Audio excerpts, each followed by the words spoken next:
When the agent's last breath began counting down, Eve unlocked the handcuffs with his keys, breaking the awkwardness. Eve swiftly found Abel. Mutants outside swarmed like spilled beans. They must team up as superheroes. Abel took out handcuffs, ready to fight. Eve then pulled out their handcuffs one by one, because these were mutants, and it was time to stand up and fight. Abel took Eve to the basement, and surprise, Nora and her mom were here too.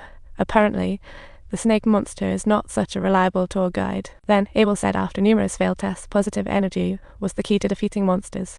They must find the Blood Clan fast. Its blood was the antidote. But Eve thought their powers alone were not enough. Abel, on the other hand, optimistically said that if they killed the Blood Clan, the infected would follow suit, which is why he's there. The number one issue now was to locate the Blood Clan's hideout, and Nora immediately thought of Little Jin. Turns out he's had his fingers in a few pies with those guys. Little Jin was just about to leave with his wife, knowing the city was about to fall. Just as he was comforting her, there was a sudden bang on the door. The visitors were Eve and the gang. They spilled the tea to Little Jin's wife. Realizing this was all his masterpiece, he decided to let his wife escape solo. He decided to stick around to help Eve and the others look for the Blood Clan. Abel immediately recognized that the sharp one he teamed up with was none other than the brilliant. Capturing him would lead to finding the Blood Clan's hideout, so Little Jin set a rendezvous with Ihorst, a brilliantly crafted plan. Meanwhile, Eve's team hid, waiting to act. Unexpectedly, Ihorst arrived and instantly saw through the plan of genius. He caught a scent of Abel's presence and was eager to find out where Abel was hiding. Little Jin hastily denied it in an attempt to conceal the embarrassing truth, and after releasing Little Jin, Ihorst attempted to sneak away. Eve and Nora immediately followed, and Abel quickly closed in. They all pursued him into a dark tunnel, but lost track of their target around a corner. Classic case of... Meanwhile, Ihorst found Abel and dodged his silver sword swing easily, an incredible foe. Ihorst was totally unfazed by the aging Abel. His body had been upgraded by the Blood Clan. He was basically a combat jet at this point. Just when Abel was about to be drained, a gunshot rang out, injuring Ihorst's surprise. It was Eve arriving just in time, and then he jumped like Superman. He grabbed onto a train and escaped. It was like a solar eclipse triggering the vampire virus outbreak. To stop all this, Abel led Eve and the others to search for the Scorpion clans there, planning to search for some UV lights in the deserted supermarket. The lights would render the vampires powerless, allowing them to win without a fight. While there, they encountered the rat catcher, Vasily. After some chit-chat, they learned that Vasily had seen those vampires just the day before. What a well-informed guy. During his escape, he found vampires fear sunlight, so he sought UV lights. Vasily lent Eve his lantern, a good neighbor. Meanwhile, Eve and others went to a convenience store for supplies. Suddenly, a vampire appeared, smashing into the glass. Chaos ensued. Luckily, Abel swiftly beheaded it, and the people in the convenience store stared outside like they were watching a circus. Another vampire approached. Abel, with Sadhu's sword, stepped up for Act 2.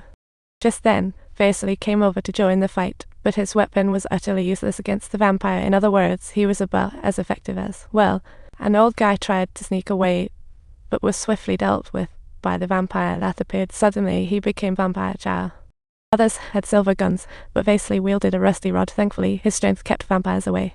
Little Jin killed a vampire with UV light.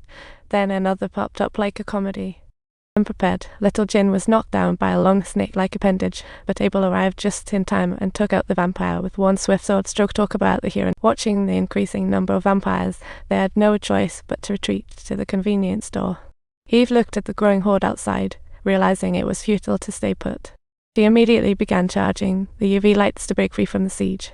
Meanwhile, Little Jin was busy in the bathroom tending to his wound. The spot where had been bitten was at risk of infection. Talk about a nail biter. She hurriedly disinfected the wound, while Vasily asked Abel about their weapons. It was a life or death question. He wondered why he couldn't kill vampires for no reason. Abel explained only silver weapons or light could work.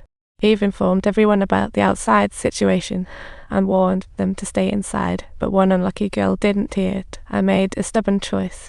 She ran outside without caring, but strangely, the vampires didn't attack her at all. Everyone was stunned, and Eve seemed to realize something. They might really be setting a trap for them here. Abel quickly told everyone the Blood Clan's aim in fear, then divide. Then they would take them down one by one, so terrifying.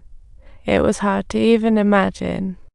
Just as everyone was at a loss, a plump guy and a blonde girl hurriedly ran out of the convenience store, desperately wanting to escape.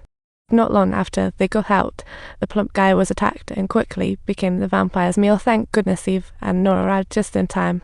With the help of the UV lights, they safely brought the girl back to the convenience store. It looked like Abel was indeed right. This was all the Blood Clan's handiwork. Just when everyone was puzzled, Nora noticed something odd on Little Jin's face under the UV light. A threadworm was wriggling beneath his skin. To prevent the threadworm from taking over his body, Eve started gathering supplies to extract it from Little Jin. Time for an extraction mission. Once everything was ready, Eve made a small incision on Little Jin's skin with a knife, and without any anesthetic, they forcibly yanked out the worm water challenge. Afterwards, they used the UV light to eliminate the worm water transformation story. Nora stitched up Little Jin's wound with basic care. Although the worm was out, nobody could confirm whether it would actually work. Talk about nail-biting. Suddenly, screams came from outside. Everyone's heart raced. A monster seemed to have arrived. A monster smashed the glass doors with a cart, but thankfully, Eve and Abel dashed out just in time to play the heroes. Hey, who said heroes don't ask where to